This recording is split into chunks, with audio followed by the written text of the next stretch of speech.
আপনার কর্মফল আপনাকে ভোগ করতেই হবে। যেমন কেউ একজন আমাকে মারার পরিকল্পনা করে আছে, আমি 10টা বডিগার্ড সাথে করে রেখে দিলাম, সেই সময় মারতে পারলো না, কিন্তু যখন সুযোগ পাবে তখন তো মারবেও, কারণ ও তো আমার শত্রু, মারবে। কর্মফল যখন সুযোগ পাবে তখন আমাদের অনিষ্ট করবে।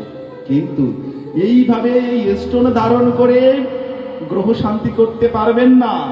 এই গ্রহের যদি শান্ত করতে চান, এই গ্রহের উপদ্রব থেকে যদি নিজেকে রক্ষা করতে চান, ভগবানের অনুগ্রহের আশ্রয়ে আসুন। যে জীবের একবার ভগবানের অনুগ্রহ লাভ হয়েছে, সে জীবের সমস্ত গ্রহের উপদ্রব ধ্বংস হয়েছে। বলে আমরা জগতের যত সব গ্রহের কথা শুনি, বলে বাবা শনির নাম উচ্চারণ করা যাবে না, তাহলে জীবন ধ্বংস হয়ে যাবে। তাহলে সমস্ত গ্রহের থেকে ভগবানের অনুগ্রহ বড়। যিনি ভগবানের অনুগ্রহ পেয়েছেন তার সমস্ত গ্রহের প্রশান্তি হয়ে গেছে। কিন্তু আমরা সেই ভগবানের অনুগ্রহকে বাদ দিয়ে আমরা জগতের পিছনে ছুটি, এজন্য দুঃখ আমাদের পিছু ছাড়ে না। তা কুন্তী দেবী কি বলছেন? বলছেন ভগবান এই জগতে সকলে বিপদ থেকে মুক্ত হওয়ার জন্য আপনার জন্য আমি আপনার চরণে শরণাগত নই। আরে প্রভু, আপনি আমাদের অনেক দিয়েছেন, অনেক দান দিয়েছেন, আরেকটি দান দেন যাতে আমরা আপনাকে দর্শন করতে পারি। ভগবান বলছেন পিসিমা দর্শন করো, আমি তো আছি। বলে প্রভু এই তো দর্শন করছি, কিন্তু পরক্ষণে তো তোমার দর্শন আর পাবো না। এই দর্শন করছি, কিন্তু এই দর্শনের ভিতরেও একটা দুঃখ আছে, তোমাকে হারিয়ে ফেলে।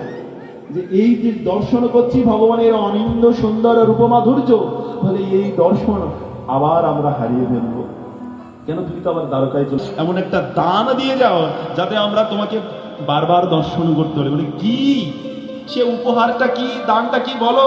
বলে বিপদ সন্তন শাশ্বত তত্র তত্র জগদ্গুরু ভবত দর্শন যদ সদ পুনর্ভব দর্শনম।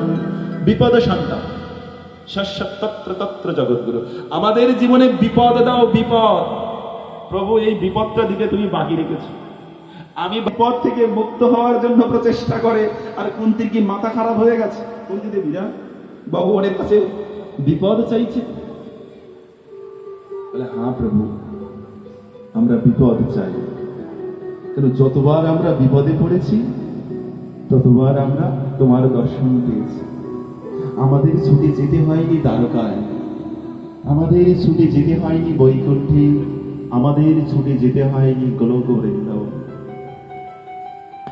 যতবার আমরা এই বিপদ পেয়েছি, বিপদ রূপ অমূল্য উপহার পেয়েছি, ততবার আমরা আপনার দর্শন পেয়েছি।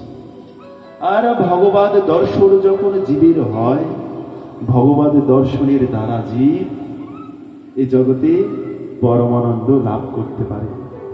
ভগবদ দর্শন করলে জীবের জীবনের সমস্ত অশুভ দূর হয়ে যায়। এজন্য ভগবদ দর্শন করতে হয়। ভগবদ ভক্তগণ মন্দিরে ভগবানকে প্রতিষ্ঠা কেন করেন? আমাদের অমঙ্গলকে দূর করার জন্য, আমাদের দুঃখকে দূর করার জন্য। যিনি একবার সৌভাগ্যক্রমে ভগবানের মন্দিরে যান, ভগবানকে দর্শন করেন, ভগবানকে প্রণাম করেন, তার আর কখনো যমদুয়ারে যেতে হয়। এই স্বয়ং যম মহারাজ বলেছেন, যমদূতদের বলেছেন যম মহারাজ যে তোমরা তাকেই ধরে নিয়ে আসবে যে কখনো আমার প্রভুর চরণে নতমস্তক হয় না। আমাদের লজ্জা লাগে, ভগবানকে প্রণাম করতে লজ্জা লাগে। আমরা জগতে কত শত স্বার্থপর